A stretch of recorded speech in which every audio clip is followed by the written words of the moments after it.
यानंतरची बातमी मुंबईकरांना सुखावणारी आहे। मुंबईमध्ये आता पावसाला सुरुवात झालेली आहे। गेल्या अनेक महिन्यांपासून पाऊस कधी पडणार याची सगळेच मुंबईकर वाट बघत होते आणि आज पावसाला अखेरी सुरुवात झालेली आहे।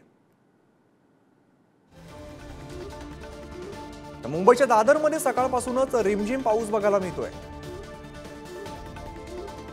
मुंबईसह राज्याला मान्सूनची आतुरता आता लागलेली आहे आणि आज मुंबईमध्ये पाऊस सुरू झालेला आहे।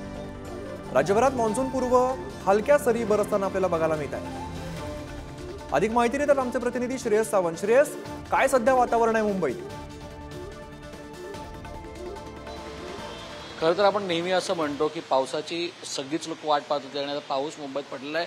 मी आता सायन भागात आहे। किंग सर्कल आणि सायन हा परिसर खरं तर सखल भाग मानला जातो आणि तिकडे आपण बघतो तर आता खरं तर आणि ह्या ठिकाणी जेव्हा पण पाऊस पडतो तेव्हा पाणी सुद्धा साचलं जातं।